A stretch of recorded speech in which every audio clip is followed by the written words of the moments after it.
Hey, what's up? Hello, everybody. How's it going? I still don't see us. Do you see us? We're there, Turner. We're live. Oh, are we? Live on. Oh, no, we're not. We're not live. We are not live. Let's see. I see us on your end, Jared. Oh, wait, now we are. All right, we're on live. Oh, now we are live. Okay. Hey. There we go. What's up, everybody? Thank you all for coming. Kaplan, let's start this out with a shout out to everybody who's here. Wayne Carper, I want to go through all the comments first. Thank you, everybody. Let's start here. I'm Turner. This is Kaplan. You guys are the best.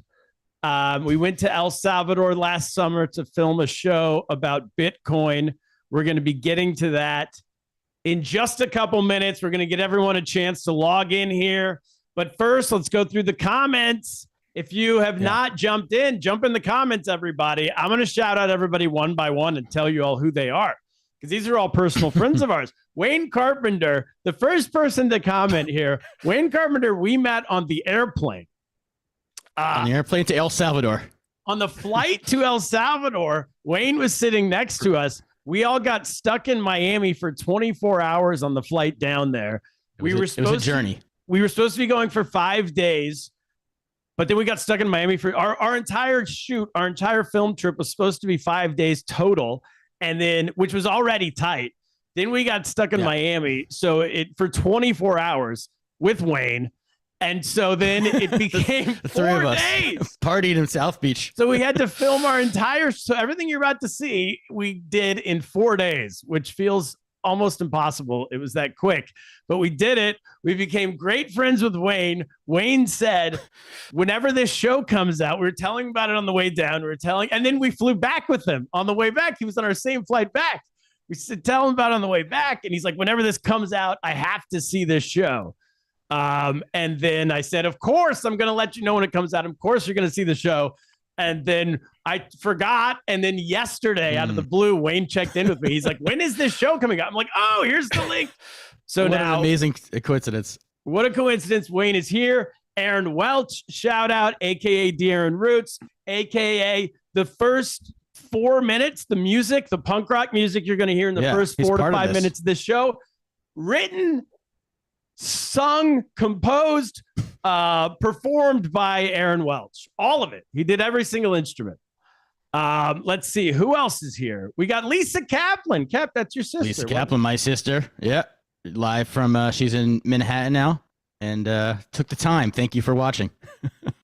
Patreon subscriber. Everyone here is a Patreon subscriber. We're all we don't show this to people who aren't Patreon subscribers. So thank you very much. We've got Drew Freilich. Drew Freilich in the house. He said, AKA, he says he's Marvin Bagley Jr. joining from Detroit. He's a proud fan. Now that we finally got Marvin Bagley off the Sacramento Kings and his dead weight, he's now dying slowly in Detroit. And the Pistons? Oh, wow. Drew's a big fan of his in Detroit. Miles Comer says, woo, Miles, I don't know who you are. Tell us who you are, buddy. Gary Sparks is here. He says, fire it up. That's my dad. Tyler Sparks says, light the beam. Of course, light the beam. It's a lot of Sacramento Kings talk. This is all Sacramento Kings. So. This is great. Miles says, who's holding Bitcoin? I have just enough to subscribe to some podcasts. Wow, good, man. Well, spend that money quick because Bitcoin is. Thank you. He's a Heaton head. Oh, he's a Heaton head. He joined our show from Andrew Heaton. Welcome to the show, Miles. Wayne wants to know Kaplan, how many hours have we put into this? Not counting the 4 days. Let's call it 5 days. Not counting the 20-hour delay we did in Florida. We're not counting that. Yeah, or the 5 days down there. How many hours have we put into this show? I mean, we took hours and hours and hours to watch all the dailies, all the interviews, right? And then I think he wanted a quick answer. Let's go. Just come on. 500 hours? I don't know. What would you say? 500 hours? That's Kaplan, the king of improv over here, everybody. I would say a week of our lives minimum. 24 hours a day times 7, whatever that number is. Gary Sparks, CPA to the pod. Let us know what's 24 times 7. I think do the math. That's how much we put into this. Michael Brook. We got is Mike here, folks. Stop the presses. Diplomat Mike. this wouldn't, and I'm not going to even acknowledge the comment. He says, go Lakers. I'm about to kick him out of here. Michael Brooks. So folks, we went down there we said, we're going to go, let's go to El Salvador.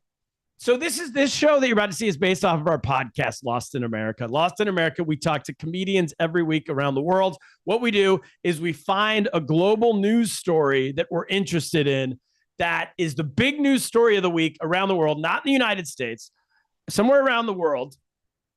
And but it's not getting enough coverage here because all we care about is the big headlines. So say it's like the war in Ukraine or the coup they had recently in Sri Lanka. No one knows about that.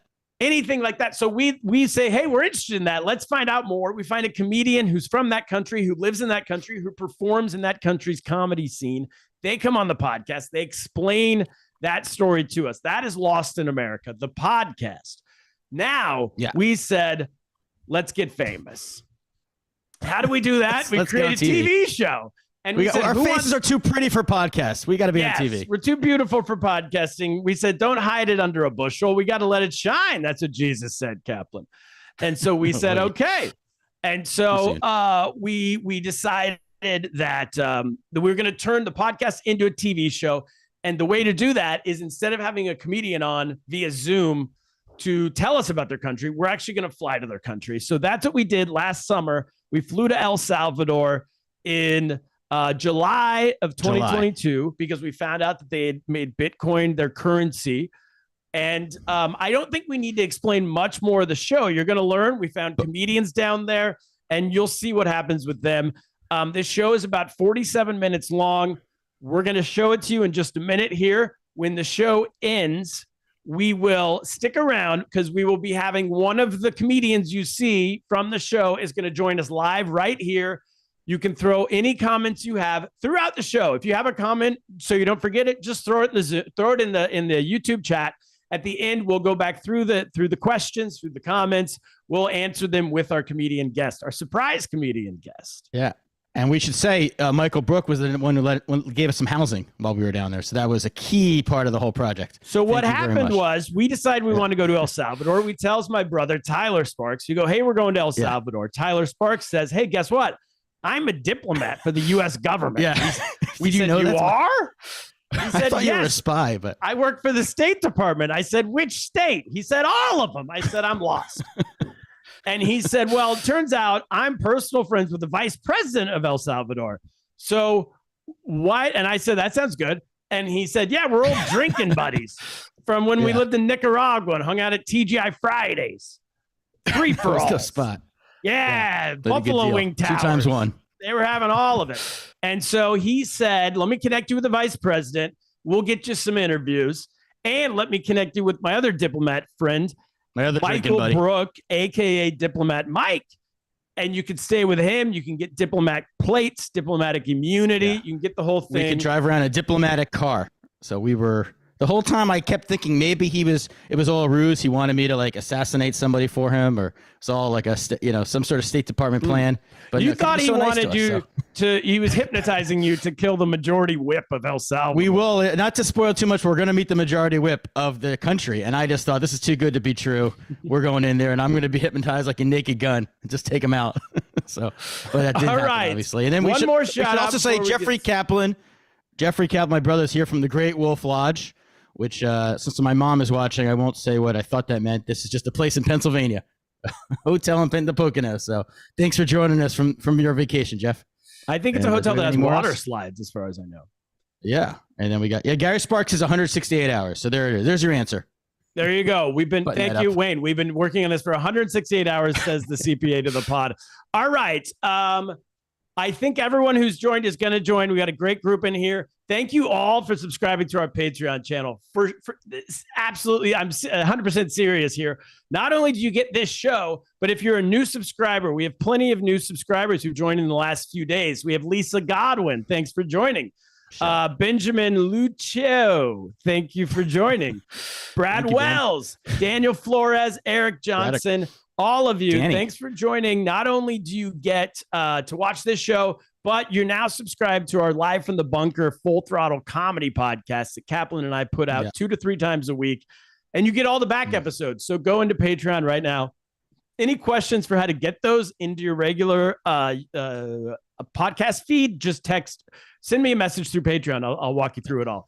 All right, let's get to the show. We will be back at the end of this. Everybody enjoy Lost in El Salvador. El Salvador. What's up, everybody? How's it doing tonight? I like that. That sounds good. Yeah. I don't know, man. Is this funny? Does this look funny to you? Now,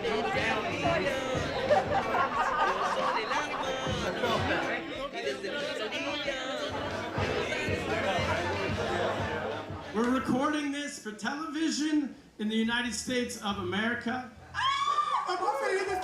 Oh, you did? Y no tenemos visa, pero ahí nos están grabando. You didn't know? Yes, I know. You're gonna be on TV? Oh my God! Hi, Mr. Trump. How slow is the news here? No entendí.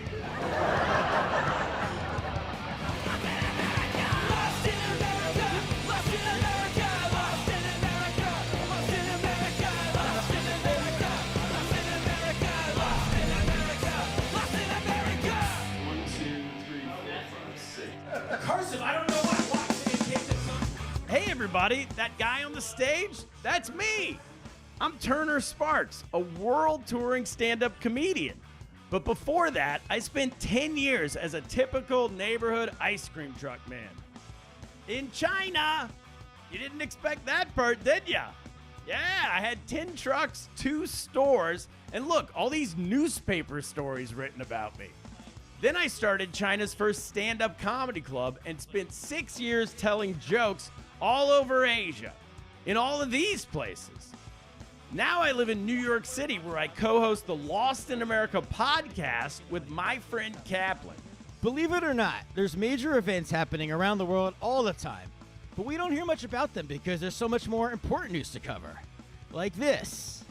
And this. And oh yeah, that's super important. So every week on the podcast, we find a comedian who lives in the middle of that global news story and get their unfiltered explanation of what it's like on the ground. And now, instead of sitting in a studio to do the interview, we're flying to their country to learn what's up with their news, what's up with their comedy scene, and of course, put on a stand-up comedy show while we're there. This week, we are lost in El Salvador. Let's go. We're going to El Salvador. Let's do it.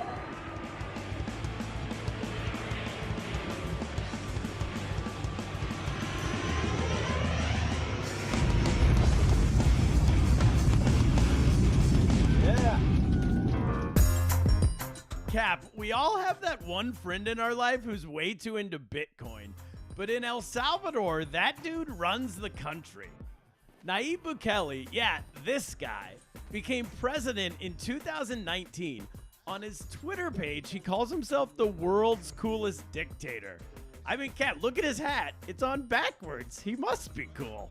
In 2021, Bukele announced out of nowhere that Bitcoin would become the newest legal tender of El Salvador, joining the US dollar, which had been their only currency since 2001.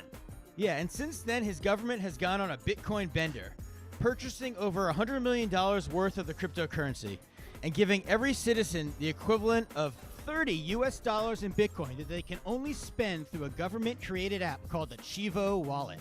They also made it the law that every business in the country has to accept Bitcoin. It doesn't matter if you're a hipster coffee shop in San Salvador or you're selling pupusas on the side of the road in Cojutepeque. Congrats, you are now a Bitcoin bro.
inspiring his crypto revolution.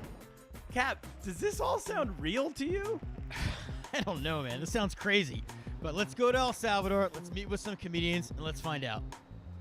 So you all are comedians in a country that just made Bitcoin the currency. Do any of you have hipster coffee shop in San tender of El Salvador, joining the US dollar, which had been their only currency since 2001?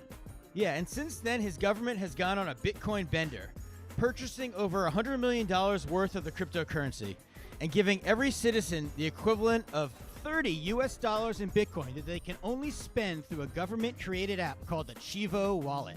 They also made it the law that every business in the country has to accept. Hey everybody, that guy on the stage, that's me.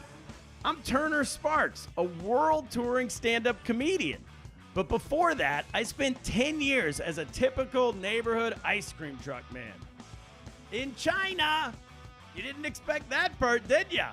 Yeah, I had 10 trucks, 2 stores, and look, all these newspaper stories written about me. Then I started China's first stand-up comedy club and spent 6 years telling jokes all over Asia, in all of these places. Now I live in New York City, where I co-host the Lost in America podcast with my friend Kaplan. Believe it or not, there's major events happening around the world all the time, but we don't hear much about them because there's so much more important news to cover. Like this, and this, and oh yeah, that's super important. So every week on the podcast, we find a comedian who lives in the middle of that global news story and get their unfiltered explanation of what it's like on the ground. And now, instead of sitting in a studio to do the interview, we're flying to their country to learn what's up with their news, what's up with their comedy scene, and of course, put on a stand-up comedy show while we're there. This week, we are lost in El Salvador. Let's go. We're going to El Salvador. Let's do it.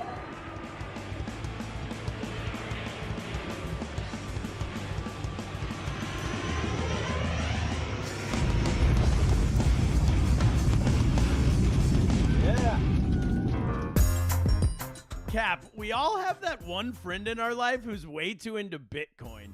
But in El Salvador, that dude runs the country. Nayib Bukele, yeah, this guy, became president in 2019. On his Twitter page, he calls himself the world's coolest dictator. I mean, Cap, look at his hat. It's on backwards. He must be cool. In 2021, Bukele announced out of nowhere that Bitcoin would become the newest legal tender of El Salvador, joining the US dollar, which had been their only currency since 2001.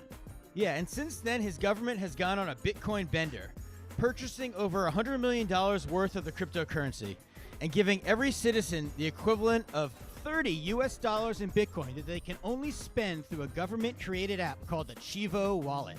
They also made it the law that every business in the country has to accept Bitcoin. It doesn't matter if you're a hipster coffee shop in San Salvador or you're selling pupusas on the side of the road in Cojutepeque. Congrats, you are now a Bitcoin bro.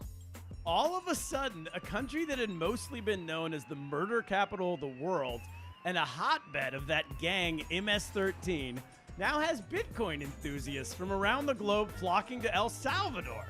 There have even been reports that these expats created a fully functioning Bitcoin town known as Bitcoin Beach, which President Bukele credits for inspiring his crypto revolution. Cap, does this all sound real to you? I don't know, man. This sounds crazy. But let's go to El Salvador, let's meet with some comedians, and let's find out. So you all are comedians in a country that just made Bitcoin the currency. Do any of you have jokes about Bitcoin? I actually bought Bitcoin on 2017 when it cost 700. Yeah, very smart. And I bought 1 Bitcoin and a half. Yeah, this year was around 70,000. 70,000, yeah. But I forgot the password, so. Before Bitcoin was announced in my country, I knew it was crazy. I mean, I knew it was the topic, but I didn't really look into it. When they announced, I started like trying to understand what Bitcoin was and what was going to happen. And I started to look at videos on the internet, like YouTube, like what is a rig? What is mining? Where do they mine? How does it work? I always say I feel like in the emperor's new clothes. It's like everybody's pretending to understand things that they don't understand. And I feel like Are we all pretending to understand this topic in El Salvador? Yes. Because it seems like No, not just El Salvador, in the world. Because if you don't understand it, you're stupid. So then we all just like, no, I get it. I know what Bitcoin is. I know what mining is. None of us have any idea. All right, I've done research, and I can explain Bitcoin mining to you in less than 20 seconds. You can? Yes. You ready? Sure. Start the clock. For Bitcoin as an entity to keep working, a math equation needs to be solved every 10 minutes, okay? Here's the issue. Nobody on Earth wants to do math for free. So Bitcoin's come up with this system where if you're the one who solves the math problem, they give you some Bitcoin. Those people on the computers, Bitcoin miners. The thing they're doing, Bitcoin mining. Stop the clock. 22 seconds, but pretty close. But in your country, people have to understand it, right? Because it's your legal tender now. Yeah. because the government put in like $200 million. US dollar, which is a lot to us. Like, we are a very poor country. I shouldn't be, like, it's a fact. So it's a lot of money that they are investing in a thing that I felt like I needed to understand it. We already lost how much? ¿Cuánto perdimos? 150 vamos perdiendo hasta ahora. $150 million. We lost Well, with the Bitcoin drop. It's a paper loss, though. They haven't sold it yet, so just hold it. The president says, don't look your Chivo wallets now. Wait, he said that? Long-term investing. It's like Él dijo que no viéramos nuestra Chivo wallets, ¿verdad? Ajá. He antes said decía, that. But when Dice it's nuestro high, he wallet. says, look at it, right? When it's like 60K. Yes, when it was going up, he was like, look at your Chivo wallet. And now it's Today, going down. look at your- Don't Stop look the your Chivo wallet. Stop the count. Exactly. So at the end of this week, I'm doing a stand-up comedy show with you here in El Salvador. It's my first time performing in your country. What do I need to know about doing stand-up here? Que seguramente la mayoría de personas que están ahí trabajan en un call center. Eso. Most of the audience works at a call center? Do you have any call center material? If they know English, more than likely, according to Christian, they would work at a call center. Really?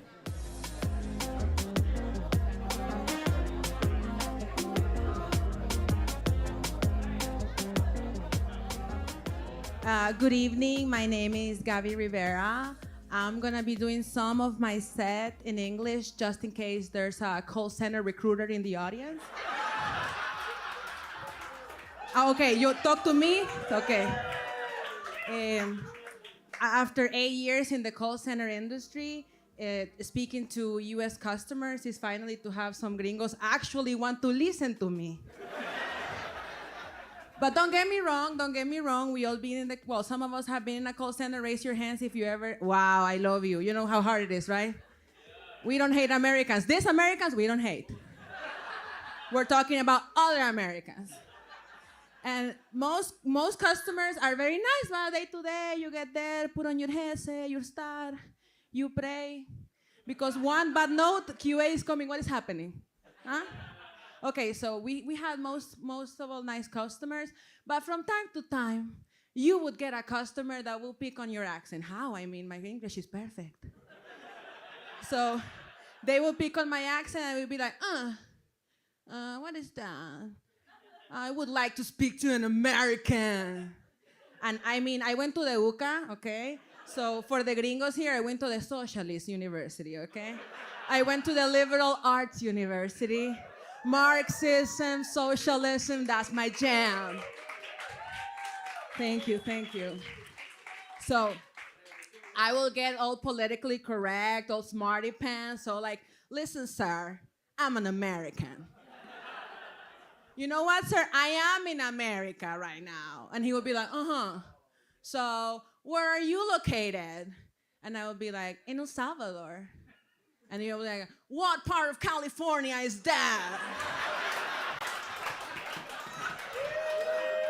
LA, sir. LA is basically El Salvador, so you know. 2 million of us, we wash your dishes, sir. Be careful what you're saying. Thank you. Cap, if there's one person the comedians all agreed could explain this Bitcoin experiment to us, it's Christian Guevara.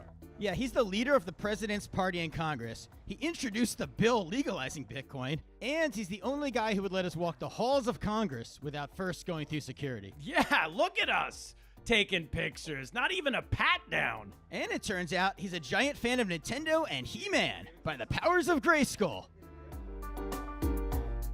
So this is the coolest Congress office I've ever seen. Tell us about the video games. Well, I have my Nintendo when I was 8 years old. I was grow up in a it's like a poor neighborhood. I don't have all this when I was a kid. And now I buy the things I didn't have when I was a young boy. What about the duck hunt gun? The gun is the original. Are guns allowed in Congress? The only one. What was wrong with the dollar? Like, because you've been With on the the dollar dollar, no, we don't have any problem. El problema era, nosotros tenemos 3 millones de salvadoreños afuera y ellos envían mucho dinero para sus familias, envían remesas para su familia. Y los bancos se quedaban con una gran cantidad de esos dineros y lo lavaban hacia otros países, hacia centros financieros. Y las familias perdían muchas oportunidades de adquirir cosas porque los bancos se quedaban con ese dinero. Entonces nosotros decidimos darle la oportunidad como el Bitcoin para que ellos pudieran hacer transacciones sin necesidad de pagarle a los bancos, sin necesidad que los bancos se quedaran con su dinero. We are really tiny country, and we don't have like a natural resources. We don't have oil, we don't have gold, we don't have nothing, only problems. We want to be the first country in the world who was the Bitcoin like a legal tender. What are the main victories you've had with the Bitcoin experiment? Nos sentimos libres de tomar nuestras propias decisiones. Y te lo digo claramente, antes, si un gobierno de Estados Unidos te quería evaluar mal, bueno, lo siguen haciendo, lo hacían, y no tenías herramientas para decirles que no. Es como que el banco, dueño de tu casa, al que le debes dinero, te decía qué hacer con tu casa. Hoy puedes tomar otra decisión. A lot of older people don't have smartphones, which they need to use Bitcoin. Is there going to be a movement to get everybody a smartphone? Or We create the Chivo Wallet. It's an app, but by our government.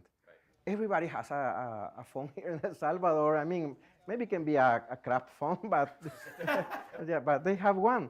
like, we don't really understand, why does Bitcoin need to be legal tender to make that happen? Like, why couldn't you just teach people how to use Bitcoin without actually having to use it? Because they could receive the money and then transfer it to dollars. Nosotros no le enseñamos a las personas a usar el Bitcoin, ellos ya sabían usarlo.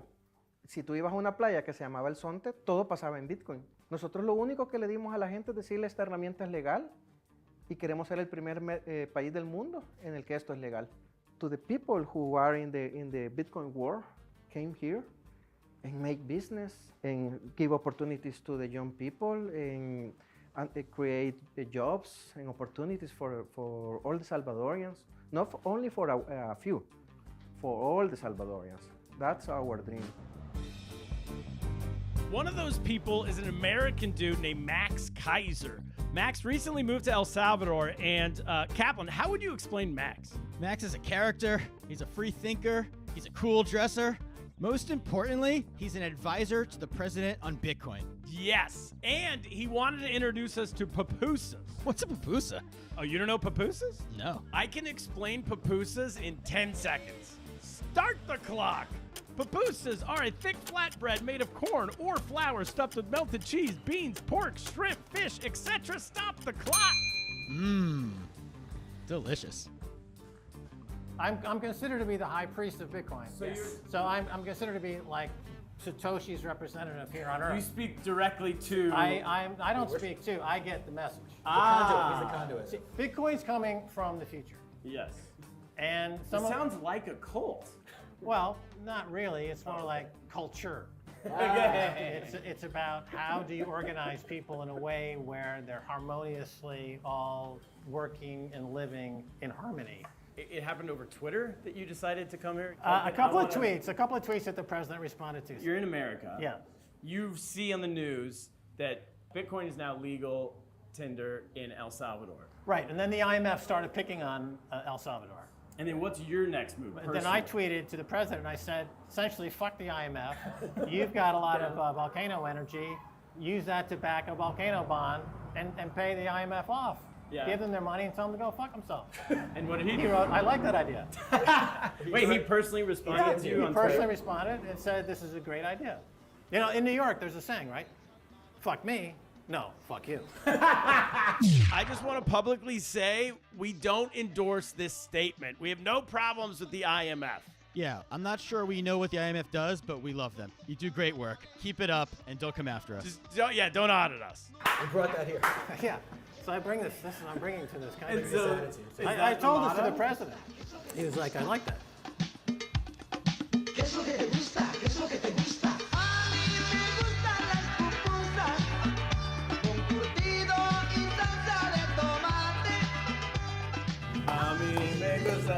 This is the pupusa song, right? This is it. Pupusa. Sing is for eating. A mí me gustan las pupusas. Kaplan, go by yourself.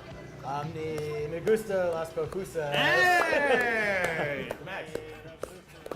Hey! We'll take it. A mí me gustan las pupusas. I'm teaching you Yeah, the you just pupusa got song. here. I came here for you to teach me. We want to be able to interact with each other in a fair way. And so you need some money to do it. And we've struggled since the beginning to find perfect money.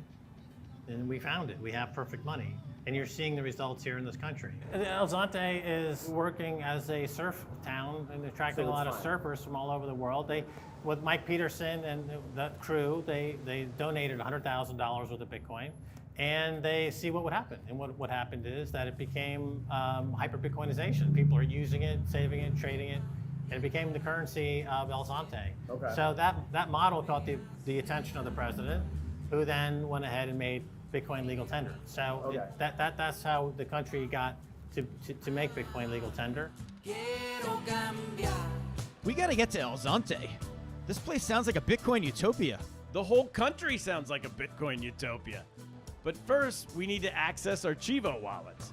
For that, we turn to Gabby Rivera, a pioneer of El Salvador's comedy scene, now a world-touring comedian, and today's guide for getting Bitcoin and hopefully spending Bitcoin in San Salvador.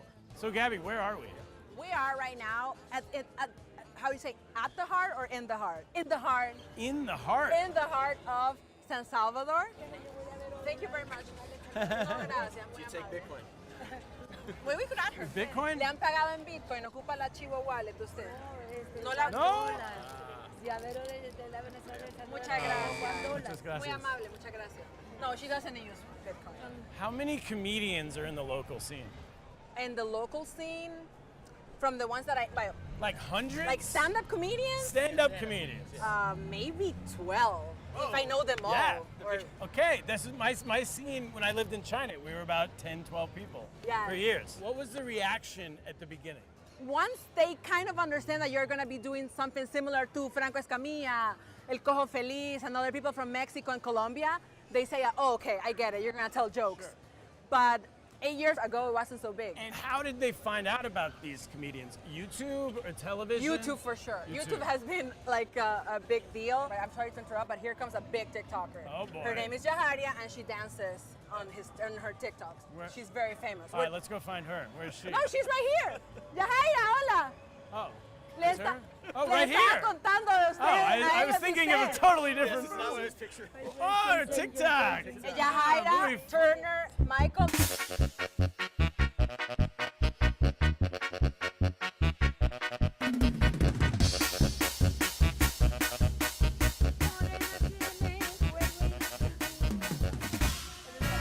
This is all I get. I have 140. You already have. You got 50 followers now.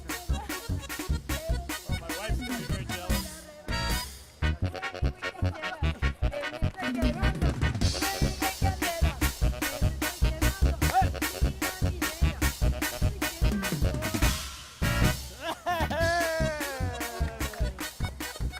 I'm TikTok famous. You have no idea how big that was.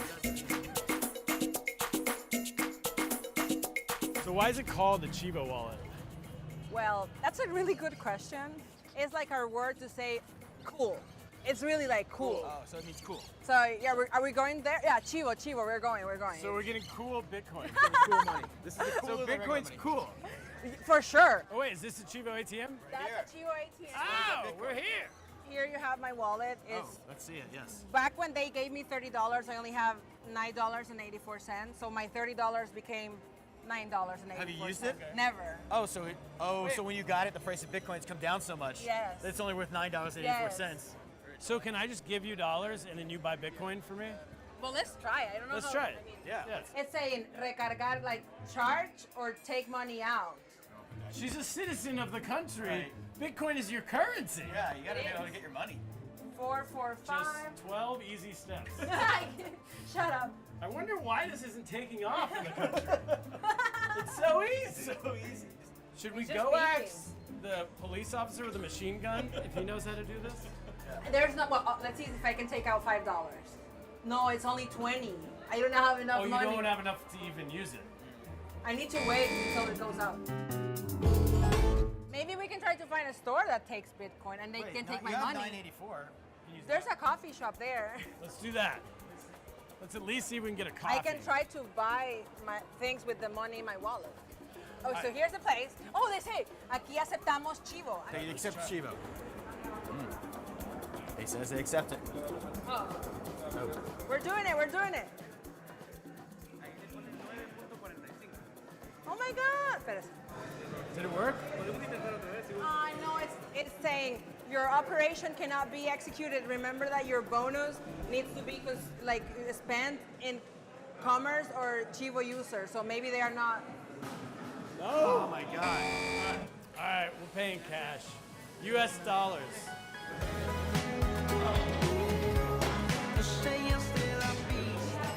Chivo Pets is a nationalized hospital for pets started by the government to encourage the use of Bitcoin. If you pay with your Chivo wallet, any treatment is 25 US cents. 25 cents? It costs $25 to get my dog's nails cut. One of Chivo Pet's best customers is Gabby Rivera's mom, Evelyn. Is it popular? Yes. You know, I had an appointment for at 8 o'clock, and you have to wait until at least 10 because there's a lot of people waiting. Okay. And it's good? The service is good? Yeah. The service is good. Wow. So do you think... I saw a dog on a chemio. A who? A dog having a chemotherapy. Chemotherapy for a dog. Yes. That's pretty good. You know, I spent so much money in the hospitals with my dog, so this is the best way to get me to believe in the cause. You know, I am in. Can he fly down Can I here? bring my and dog? get it 25 cents? That's what I told I have a cousin who does the nails to the celebrities, Marisol in Cirillo, and she spent $17,000 in her dog. I told her, you better fly to El Salvador. It's For cheaper. 25 cents? Uh-huh. So we're here at the ice cream shop. What do you recommend? Well, I just have the like I told you, the dulce de leche. I didn't like it that much. Oh, okay. But I like a lot the one Sorry. that say chocolate de tablilla. Okay. That one I Let's like. start with all the ones you didn't like very much. Bitcoin? No, they don't accept Bitcoin. Don't accept Bitcoin. No. No Bitcoin? Maybe later. Cash only. Next trip. Next trip. Okay, you got it? Yeah. Look at that. En el vuelto. Va. Gracias, sir. There is a lot of things about Bitcoin on TikTok and everybody, and they say that you should invest, and you have to be very careful because a lot of fraud. So you have TikTok? Yes, I have. Amazing. This is, how do you say, a brother-in-law. He was an active gorilla, Whoa. and now he's telling everything that they did 50 years ago, or whatever ago was the war here. And my brother was a surfer. A surfer? Yeah. And one day he comes home and told us that he has seen a lot of heads in the water, and I didn't believe him. And now my brother-in-law say that all his compadres or whatever they call the gorilla, the camera, they took it there, they took the head off and they throw it to the beach. And so my brother was telling the truth. This is way more interesting than Bitcoin. Tell us more about the gorilla head chopping. Yes, you know, I used to work.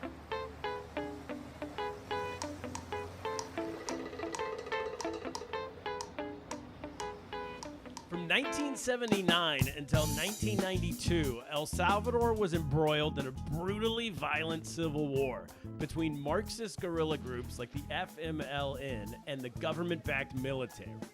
Officially, over 75,000 people died and 8,000 disappeared. Everyone in the country of a certain age was touched by the war, including comedian Christian Megu's dad, Alex Mejia. At the time, Alex was a communist collaborator with the FMLN, and now times have changed. He owns a chicharron restaurant in the rural town of Santa Cruz en El Quito that by law has to accept Bitcoin. It has to. I ran an ice cream truck business for 10 years. Small business is hard enough without bringing crypto into it. So when you opened, was the Bitcoin policy already in place? Did you accept Bitcoin right away, or was it something that came later on from the government? No, nosotros nacimos antes del Bitcoin. Pero sí hemos tenido, desde que dijeron, prácticamente era, yo fui a un seminario por parte del Estado y todo. Yo manejo en mi teléfono manejo la cuenta, pero unas 3 transacciones he hecho. Pero era obligatorio. Sí, pero era obligatorio el uso. La verdad es que no sentí yo en el negocio, no sentí que la gente usara el Bitcoin. La gente lo que hizo es, como se le abonaron $30, se fue inmediatamente, bueno, los jóvenes, la mayoría de los hombres, a comprar licor y a desvaciar los $30 en cerveza y licor, se perdió. Las mujeres, algunas compraban cosas para alimentos y algunos, muy raro, para la comida. Pero eso se fue rapidito, ya no volvieron a usar eso. No, yo no lo veo, en lo personal aquí en el restaurante no lo vi, no tuvo ningún impacto, pues. 3 transacciones y a veces quizás en 10, 20, hasta 30 transacciones diarias. Y tener desde que nació solo 3 transacciones, prácticamente no es nada. Do you pay your suppliers? Like when you buy the chicharron or whatever, any of your supplies, like the menu, do you pay your suppliers in Bitcoin? No, ninguno me ha aceptado. A mis proveedores, como generalmente todo es de aquí, es bien poco lo que compro. No, lo que pasa es que como allí me pagaron como esas 3 veces, ¿verdad? Lo que pasaba lo pasaba $, ¿verdad? No, y mantenía bien poquito el Bitcoin porque se perdía. All right, so he's only had 3 transactions total in Bitcoin in the life of his business, and he doesn't pay his suppliers in Bitcoin. And if you think about it, that street vendor lady, remember, she wouldn't take our Bitcoin, and the coffee shop didn't accept Bitcoin. The ice cream shop didn't take Bitcoin. I thought this was Bitcoin country. Where's all the Bitcoin? Well, remember Max Kaiser said it's at Bitcoin Beach.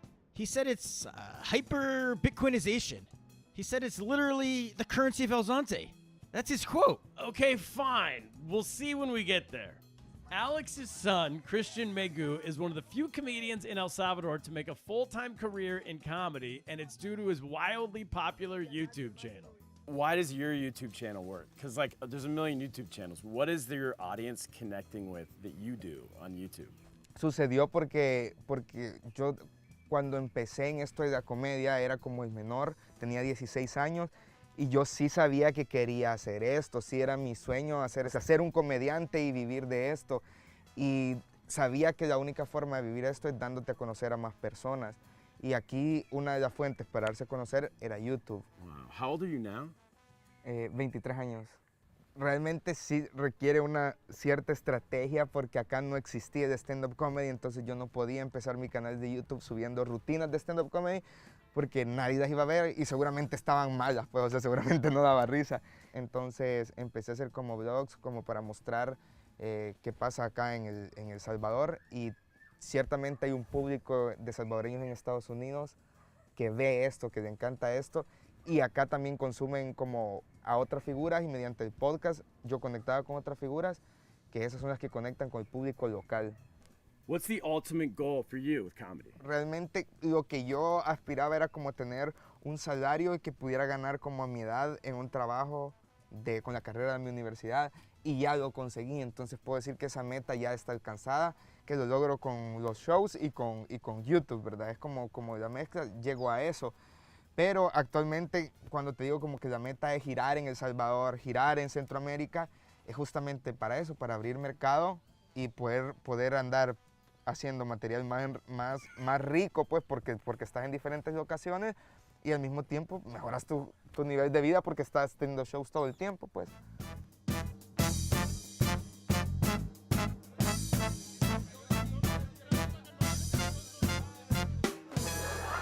Anduve esta semana con estos dogs, me hicieron una entrevista y hace tiempo no me sentía tan ignorante, más. O sea, estábamos en una mesa redonda y Gaby estaba hablando inglés y al mismo tiempo traduciéndome. O sea, la mitad lograba traducirme, ¿verdad? Entonces era como, okay.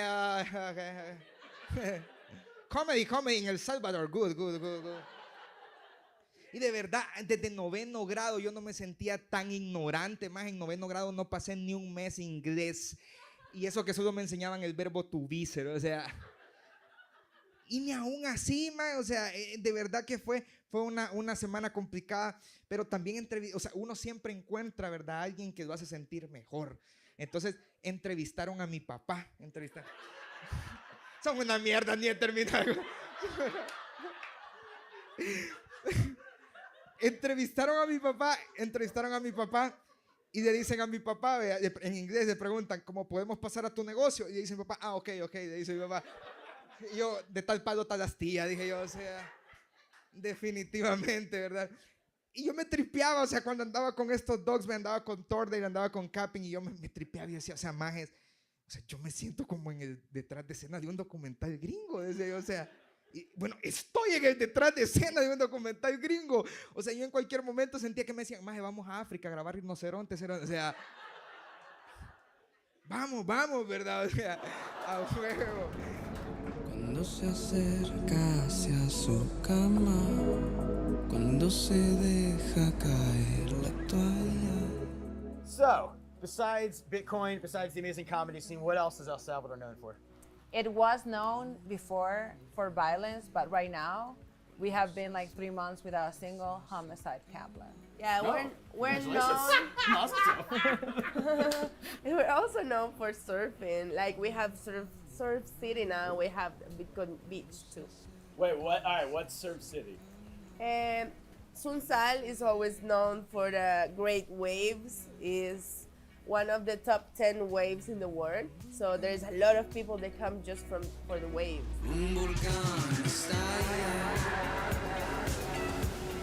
For all the talk about Bitcoin, surfing is as much a part of El Salvador's culture as anything. So, on the way to Bitcoin Beach today with comedian Andrea McLeod, why not stop at Surf City and put our expert American surfing skills to the test? 1, 2, 3, acá. Quedamos. 1, 2, 3. And jump. Boom. I think you're gonna be good. I'm gonna be a natural, I think, right?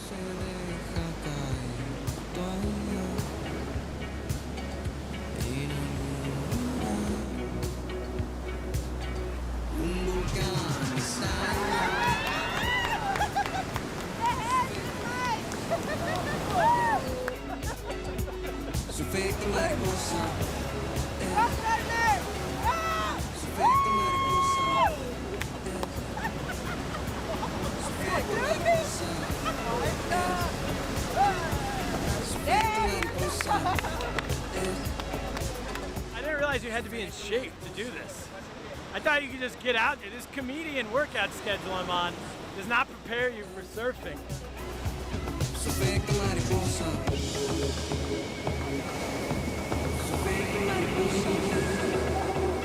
Come on, Kaplan! You got it! Come on, Cap. Oh, what's he doing? What is he doing? He's trying to surf into the wave. Oh, jeez. ¿Has visto alguna vez a alguien surfear para adentro, así como surfear? Never. So I made history. First On this time. beach. You're gonna be telling stories about me for years. Record Guinness here. I want to know, what was the what did you think was like best case scenario? Surfing at a wave. I was swimming out there, and first of all, I could barely get my head underwater properly. Yeah. He was saying something, but I just assumed he was saying stand up, and I just went. Well, I do think your form was good though. Yeah, backwards. He was El Centro, and then you did this. Yeah. The problem was you were going the wrong way.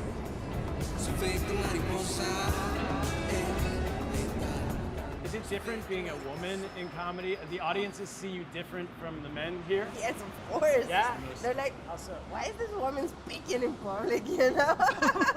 Literally just speaking in It's public. not even about the comedy, just like why she talking. It's like, sex is life, so we talk about sex. So it's like, why women are talking about that? You know, they shouldn't. Oh, that's so nasty. But if a guy do it, it's Men fine. can do it. Why do you think there aren't more women doing stand-up comedy? Because they're shy. Maybe they think what they have to say is not important because society have make them feel like that. Like, so sit down, be quiet, look nice, you know, work on your legs, go to the gym, Work be on your pretty. legs. Like, I always loved comedy since I was little. I grew up watching Ellen DeGeneres.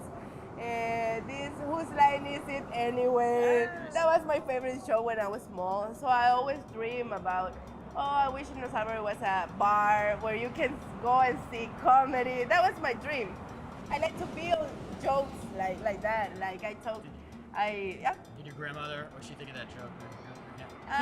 She wasn't able to see it because she died. Sorry. Good job, Kaplan. Yeah. Your family in general. Any other dead people you want to bring up? You want to ask about my aunt too? I don't know. Because she already died. No, I'm kidding. Oh, no, you're kidding? No, yeah, she died. Just her great-grandfather.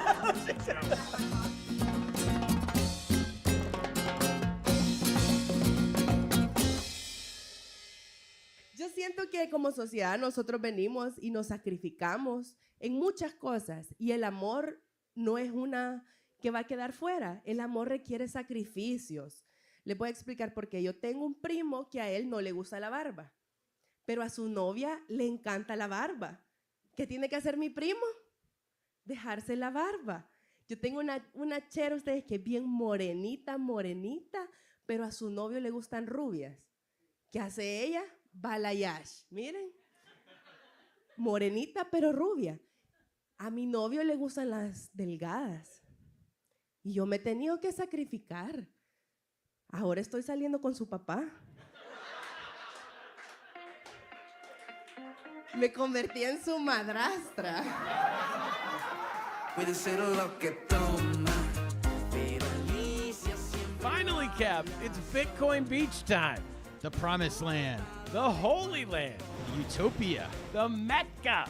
The future. The bustling metropolis. The one place on earth that runs on Bitcoin and only Bitcoin. Wait, what? A dirt road? A lake? We have to cross a lake? What is this? Yeah, this is Bitcoin Beach. But in the news, in social media, Bitcoin Beach is this like big giant beach with all these people and everybody's hanging out at the beach. There's a million shops where you can sell and buy Bitcoin and use Bitcoin. You see how marketing is a really good lie? Yes. Yeah, so we're here marketing. Well, we're doing the opposite here. But you're saying that this is mostly marketing? Yeah, like.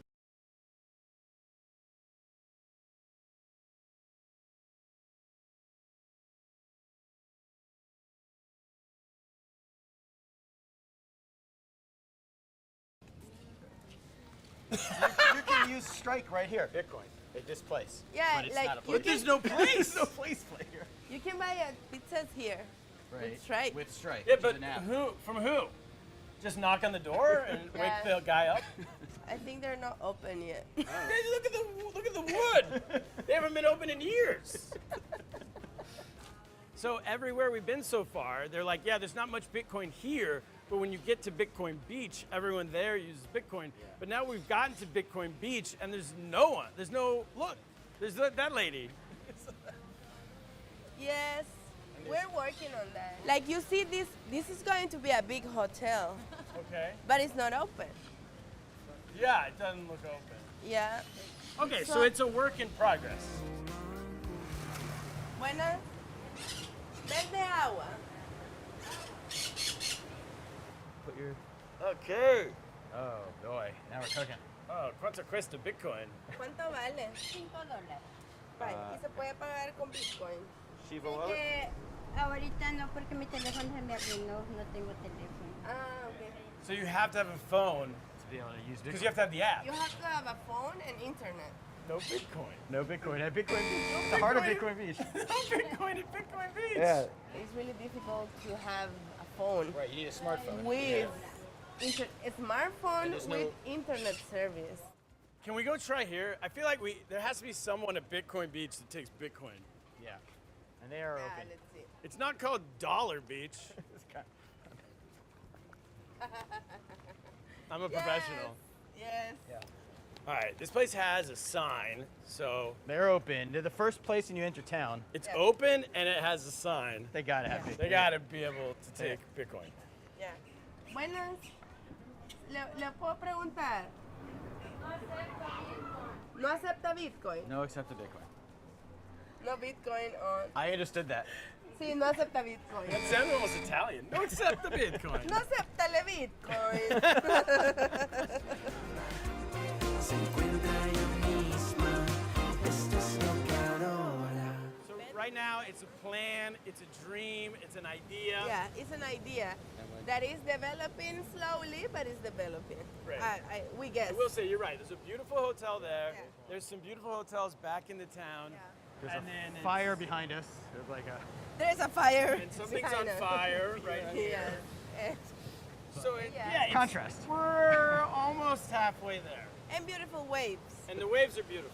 All right, so can we say Bitcoin Beach coming soon? Coming soon, a work in progress. Bitcoin Beach.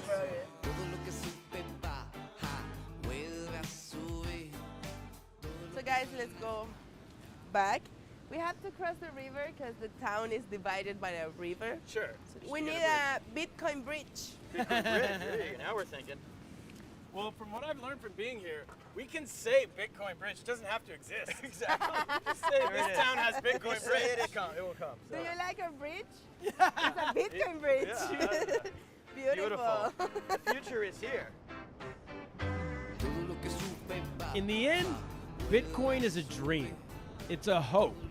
Maybe even a Hail Mary for a brighter future. But if El Salvador can be known as the offbeat, kooky Bitcoin country and not the murder capital of the world, maybe that's a win.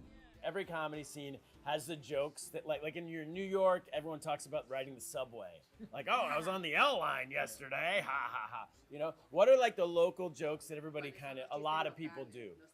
Normalmente hablan del el Bitcoin sale así como del archivo wallet, que es como lo más común, o de los políticos, porque los políticos siempre se prestan como a hablar mucho de eso. Yeah. Also about the buses, I feel like the buses, like I was in the bus, like transportation. You should say that. You should say I was on the bus. Well, I wasn't on a bus. Maybe we'll ride We'll a bus. ride the bus. What line do they make fun of? 44. 44. 44. 44. No bueno. Muy mal. Like here in El Salvador, it's very typical. Like, oh, you know Gabby. Oh, you mean Gabby, the one that, and then we say your worst gossip. Like, oh, Gabby, the one that I don't know. Does the pedophile jokes. Does the pedophile jokes. Gabby. Like you introduce people with gossip. Because you know in America when like we go on stage, they'll say, you've seen this next comedian on like Comedy Central on the Daily Show, but here like this next comedian abuses his dog. Yeah. So how would you introduce me? Knowing that you introduce everyone by their worst trait, how would I be brought on stage?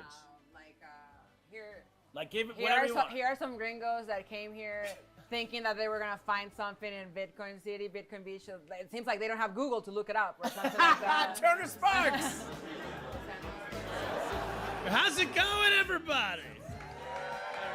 I'm excited I'm just excited. I came from New York to El Salvador to perform comedy at a pizza place.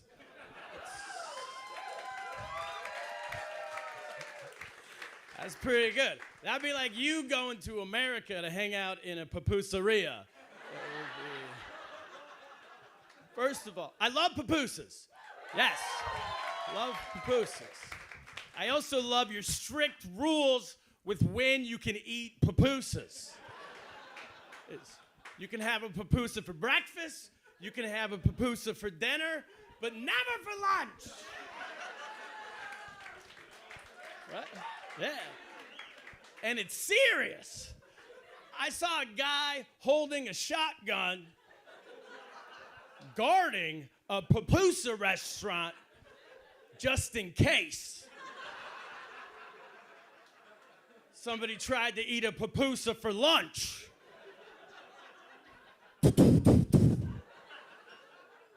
I'm swearing, I'm traveling with my friend Kaplan. I lost Kaplan for an hour yesterday. I was like, oh no. Did he go and eat a pupusa for lunch? Rest in peace, Kaplan, I guess. I'm gonna have to do the rest of this trip by myself. I love it, man. The Chivo, oh my gosh, Chivo everything, Chivo wallets, Chivo pets. That place is amazing. If you don't know, Chivo Pets is a hospital for pets. Yeah, and if you pay with the Chivo wallet, every procedure is 25 cents. That's great. Yeah, I'm gonna come back with my dog and get it a triple bypass just for fun.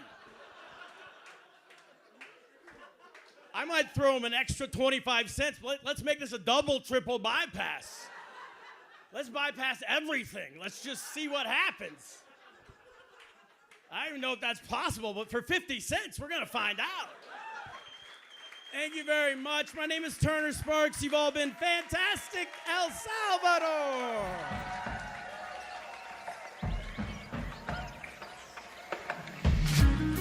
Solo yo y mi jungla, donde escapo. What's up? Do you accept Bitcoin? Yes. Hey, we found one person. My favorite thing is we've got 2 armed guards patrolling and guarding an ATM machine that nobody in the country seems to know how to use.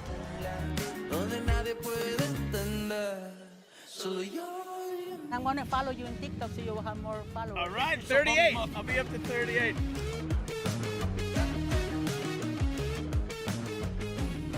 It's generating an incredible positive life force. I mean, not to get overly Star Wars about it. No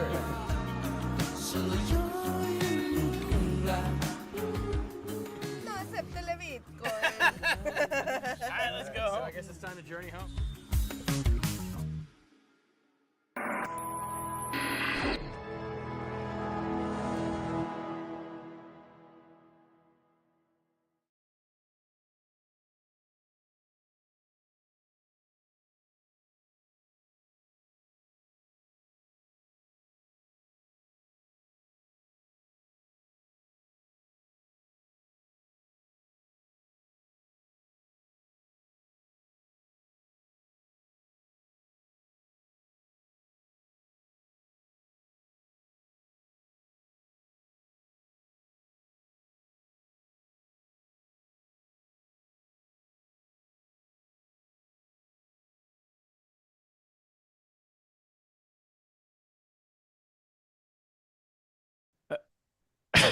Hey, there we go. Third try. What's up, everybody? Third time's a charm. Thanks for watching. We now are excited to bring a special guest into the stage, whatever the term is called online. You've seen her on this show. Everybody, welcome the great Gabby Rivera. Gabby, all the way from San Salvador. How you doing? I'm doing great. Thank you. We're about to have pupusas for dinner, actually. So. Oh, of course you are. Not for lunch. No, don't even think about it. You can have them for breakfast tomorrow leftover if you order too many, though. That I learned. What is that? Let's start here. What is that rule? Because that is true. A diplomat Mike told me when we were down there, you can't have pupusas for lunch. He gave us the one to not get in trouble. Off the top of my head, just making out the reason. Making up the reason. I think for one, is like the pupuserias need to take a break. Like they sell pupusas really from 6 a.m., maybe even sooner, because people grab them before they go to work. So I think if the people working at pupuserias, they must start at 5 a.m. and then they take a break in the afternoon and then they sell pupusas again at night. That's one thing. And the other, I think, is just maybe a measure for us not to have pupusas all day because we wouldn't eat anything else. They're really good. When we were down there, the guy we were staying with, Diplomat Mike, he would have them. We had them multiple nights. He ordered us like hundreds for that round table. And then we had him in the fridge. And we were just eating him for breakfast like every day.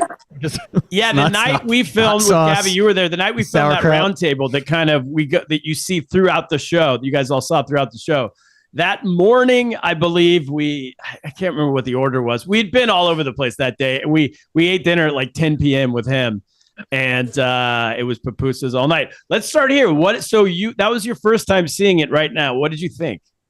Oh, I really liked it. I like the narrative, so to say, like the way that the topics were like weaving together. I mean, my mom is so random. I love her. I know everybody else does, but I never imagined that she would find the way to bring up the Civil War, you know.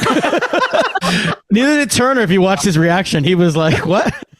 No, I mean, and of course we have maybe not like every family. I think she's just a reflection of every person in El Salvador. Everybody has somebody that was either guerrilla or in the government, some say, or like in the military. So you can have these stories. They are really common in El Salvador. It's just a part of our culture that we sometimes forget about. Everyone had a head chopper in their family. That's what you're saying. Yeah. Well, yeah, part of it, we wanted to tell, obviously the Bitcoin story and the comedy scene were the two main parts that we needed to hit. Those were the main parts of the show, but also it would have been weird to not tell other parts of the history and the culture of the country while we were there. We felt like that wouldn't be doing service to the show. I mean, to the country and you all and the comedians. So then when really your mom, we were with her for about, I would say 30 to 40 minutes. I'm sorry. Can you keep it down? I'm so sorry. Okay. To the telethon?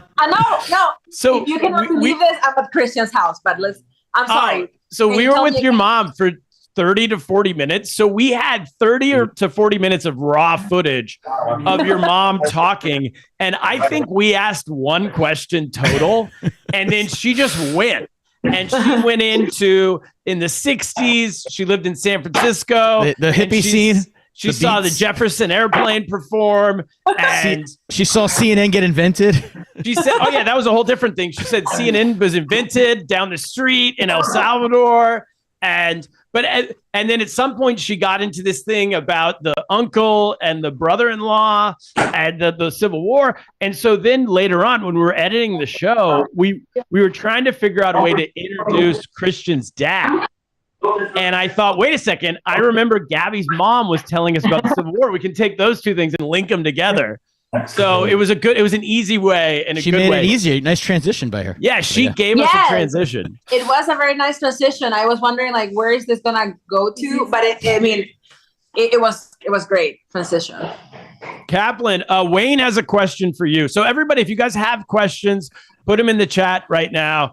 And you guys are the second group of people ever to see this. So I don't think we talked about this at the beginning, but we showed it on Saturday night in New York City to a small group of 20 people in a private theater. And then we're showing it to you. And then we'll be showing it again online here, again, only for Patreon subscribers only. So if you have any friends who want to see this, tell them to go to patreon.com/LostInAmerica for $5 or whatever they want to give. They can get the link to see the next one. It'll be a new link. So we'll send you guys the link if you want to watch again. That'll be March 2nd at 9 p.m. Eastern. Besides that, the only other time we've entered into the Tribeca Film Festival. We've applied to the Tribeca Film Festival. They have an independently created TV pilot section of the festival, which is exactly what we did. Kaplan and I paid for this ourselves. We self-funded this whole project, and now we're trying to sell it. So step one is get it into this festival, and then if we get in, we'll find out in April if we got in. And then if we get in, they'll be showing it as part of the festival in June. So we can't show it publicly anywhere until we know all those things. So it'll just be private showings. Yeah. So, tell anybody you know, patreon.com/LostInAmerica, jump in. They can see the next one March 2nd at 9 p.m. Eastern. Now, and if anyone has questions, throw them in. Wayne has a question for, I think it's Kaplan, but I guess it's Kaplan and us. They said, have you been back to El Salvador? Oh, no, I asked Wayne that, and he said he was just there 4 weeks ago surfing the same spot we were in the show. So he was. Oh, I see. Yes, wow. So great. He's a better surfer than I am because those were some tough waves. We didn't really. Gabby, we should also tell everybody that was your first time performing stand-up comedy in English, right? Yes, yes. I mean, you would not know it, by the way. Yeah. It's fantastic. I took on the challenge. How did it? So you did. Gabby did half her set in English. So we each did about 15 minutes, 15 to 20 minutes, something like that, and then we cut it down. And the idea for this show is if we get this show onto a television network, say it's on, for example, the Travel Channel, for example, right? And then so you'll see the whole episode, and then on their website, what we want to do is release maybe a longer version of everyone's stand-up sets just onto their YouTube channel or their website or something like that as bonus footage. So you did half your set in English and then the second half in Spanish. How was that for you? Well, when I think, well, we were talking with Turner about the fact that you wanted to do, well, you were under great pressure, in my opinion. You also took on a really big challenge because you wanted to write jokes off the trip. So I was thinking, oh my God, he's so crazy, because I was planning my jokes ahead of time, but of course you didn't have a way to do that because you didn't go to the country yet. He didn't ride the bus 44 ahead of time. So exactly. You didn't know about the bus. So I wanted to do that. I was like, when will I have the chance again to do comedy in English? And when would I have the chance to gather people that want to listen to a show in English? So when you came in, I saw the opportunity and I wanted to try it out. And I really liked it. I now think like maybe I should quote unquote translate more of my jokes. Although of course what you're listening there is something that I wrote for this show specifically, because it was a very specific audience of people that, I mean, were in El Salvador speaking Spanish but also English. So I had a great time. I felt very achieved actually, because I mean, you take this, I always taken this kind of knowledge for granted, as you were saying, because my mom, she studied she went to college in the US, and I feel like I always knew English. Maybe I don't have all the words and the best accent, but I was like, no, this is something that I can work with. This is already something that I can do. Well, I know from experience, so I speak Chinese, Mandarin Chinese. But when I've done stand-up comedy twice in Mandarin Chinese, and I bombed horribly both times. Even speaking another language, now I don't speak as good as you speak English, but either way, speaking another language, it's not easy to then do stand-up. It's like a whole other level. Yeah, it's so hard. So great job. I also want to say, so yeah, that's true. I had 4 days to get to the country, learn about the country, and write jokes about the country as I was living in it. And we were writing all the way up until the very last minute before I went on stage. I was sitting in the back when you guys were on stage writing more jokes. But also a thing we did, which didn't make the show, but every person we did an interview with, at the end of the interview, we would tell them, hey, Turner's a comedian. Kaplan would say, Turner's a comedian. He's doing stand-up at the end of this week in your country. What should he joke about? Yeah. And we just decided to ask everyone. And I think Kaplan asked your mom, what should he not joke about? And your mom said, well, don't say anything bad about gay people. But I thought she said, I thought she said gangs. So I was like, oh, the gangs, of course, he's not going to joke about. And she's like, no, the gays. And, you're like, what kind of comedian do you think I am? That I'm just going to go up there and start ripping on the gays. Who do you think I am? And then I said, what should I joke about? And she's like, you shouldn't joke.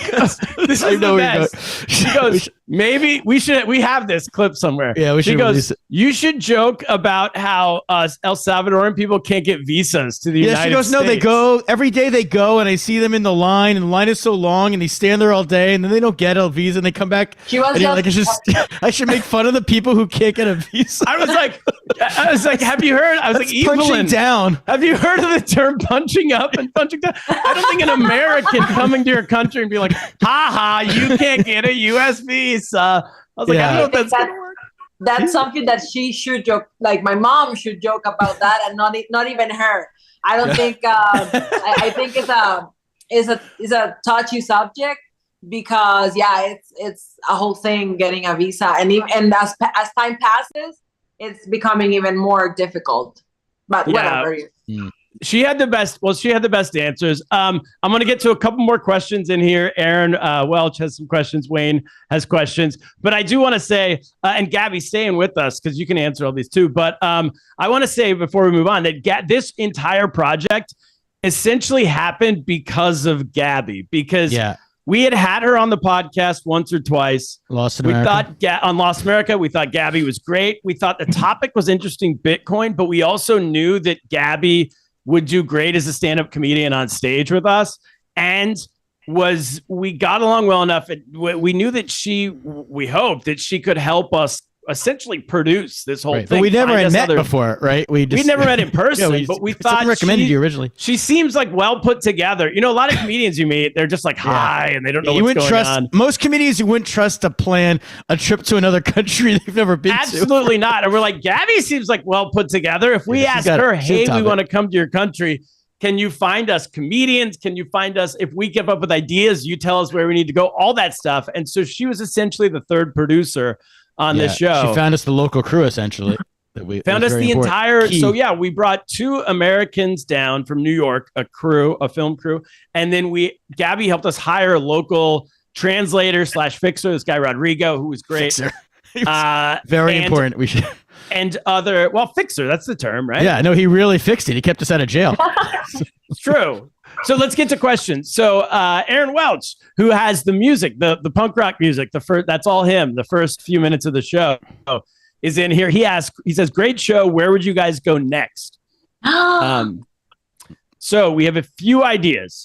One, we have a comedian who we've had. So we've done.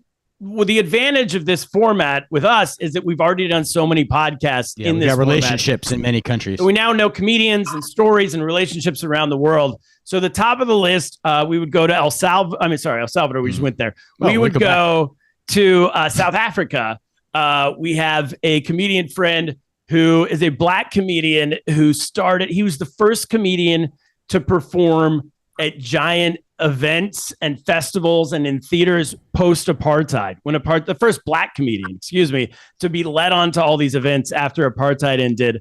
And now he hosts a tour every year called Blacks Only in South Africa. That's like the biggest comedy tour of the year. And it's a joking term. There's white comedians and Black comedians, but it's a take off what was whites only up until 1994. So he calls it Blacks Only. He takes the biggest white and Black comedians in the country to headline the tour, but then he showcases a lot of the unknown younger Black acts to let white audiences get exposed to these Black comedians in a country that's still pretty racially divided. I mean, it's only been not even 20 years since apartheid ended. Think of America 20 years after slavery. Stuff doesn't just change overnight, you know? So he's doing this great work to put it all together. So definitely we would go with him, go on that tour with him and see how comedy is bringing the two cultures together. That's one. We would go to China. That's another one. My friends and I started this comedy scene in China in 2009, 2010 with just an open mic at a little bar called the Drunken Clam in Suzhou, China. And now 13 years later, it's a multi-million-dollar industry with everyone's like, there's all these big stars now. There's the roaster on TV. People sell out stadiums and theaters and all over the country doing comedy. So, and a lot of those people started at our club. So we would go profile those comedians and see where the scene's gone since what we started, to kind of see the whole side of comedy and see how you can do stand-up comedy in a country while still, obeying the rules of the country, which what you're allowed to joke about and all that kind of stuff. It would be interesting. We'd go to every war zone we can get to. I know my mom's watching, but Ukraine, we've got multiple connections in the Ukraine. We've got Misha Kalin, who has been on our podcast many times. He's Belarusian. He's in the Ukraine now, fighting in the Belarusian battalion. So we would, put on our strap jackets, follow him around. And, we have a Belarusian comedian, Misha, who now lives in Ukraine and fights in the war against the Russians as part of a Belarusian battalion. We want to get the jackets to say press. Don't shoot us, Putin. Yeah, as long as we have press jackets, we won't get shot. And Misha, and he's still doing stand-up. By the way, when he was telling me he's like going to get a break in a couple of weeks, he's in the war. He said he's going to get a break in a couple of weeks and he's going to go to Kiev and do stand-up. The old days, I used to go to like, I don't know, see a girl or something. No, They go to Thailand, right? Go to Thailand, see a girl. Get Soldiers some today go do stand up. shore leave. Yeah, good for That's him. what they called it. He's just going to do stand up. Michael Brook, Diplomat Mike, is in here. He says he loved it. Thank you, Dip Mike. Again, another person we couldn't have done the show without. Wayne. Wayne says the backwards wave was pretty. The backwards wave you surfed, Kaplan, was pretty impressive. I mean, I'm a legend down there, right? I know you weren't there that day. Have you ever seen? You've seen. Are you a surfing, you're surfer? from the country. Have you ever seen someone surf backwards like Kaplan did? Are you asking me? Yeah. No, I was there. I was there. Oh, I'm sorry, you were there. Yeah. I was very concerned because I mean, maybe Sure, you it wasn't guys on don't camera. remember, but the tide grew so high that like we were Thank on a you. restaurant, like in a terrace, and everything almost like all the equipment, which we thought like, of course, it's not gonna get all the way to the terrace, the water. It came up, and everybody's like, "Oh my God, there's like this $50,000 guy. I don't know how much money." So I was like, I hope I mean, of course, they're not gonna die, but I don't want them to get injured. No, you're like, this is my big break. I don't want to get, I'm be on this big TV show. I don't want them to die on this. Exactly. It was rough waves, right? I've never surfed before, but those seemed like those weren't your ordinary learning waves.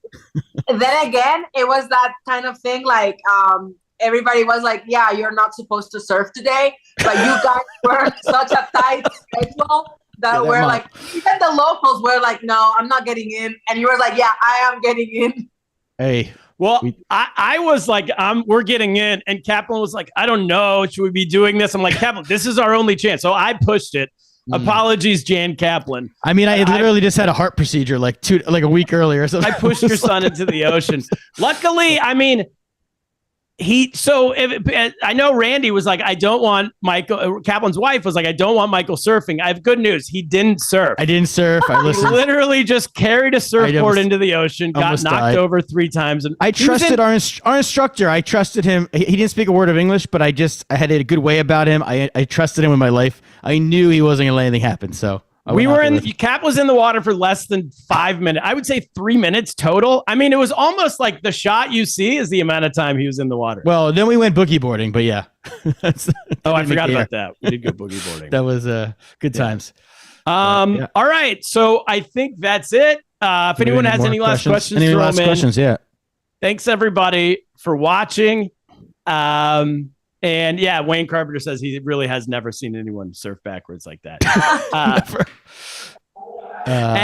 Thank you all. You're all fantastic. You now have memberships. All the new subscribers, you have memberships to our Patreon channel. So listen to our podcast. We put that out a couple times a week. It's just me and Kaplan, full on comedy podcast. And then we also do Lost in America. And Gabby is our guest this week, adding to what you just saw. Yep. So what you just saw was filmed in July of last year, and she does an update this week on Lost in America. So just subscribe to that on the whatever Bitcoin is platform still it is. going on. It's not they opened up an embassy in America this week. They're moving forward. Bitcoin's blowing up. So we get into that this week on the I mean, we didn't get into the Bitcoin topic, but I think right now, we did get in the Bitcoin topic in my country, but I have also been following up with FTX and Sam Bankman-Fried, and I know it's crazy over there. I just wanted to say before we leave, thank you so much for having me. I really appreciate, like you were saying, like Gabby helped us, she co-produced, or she was one of the producers. It was a pleasure to me because I didn't feel like it wasn't difficult to help you because you had such a clear vision and we're always asking like the right questions. And I was I'm very happy that we were able to put the crew together and everything worked out. So you did a great job. Thanks, Gabby. Yeah, it was a perfect storm. Everything was great. Thank you. Yeah. Thanks to everyone who put this together. Thanks to Jared for hosting us right now. Everyone check out Comedy Hub on Twitch. Yeah, Twitch. And thanks to everybody who watched. You guys are all awesome. We will see you out there. Tell your friends. March 2nd is the next one. Yay. Yeah. Bunker up. Get lost.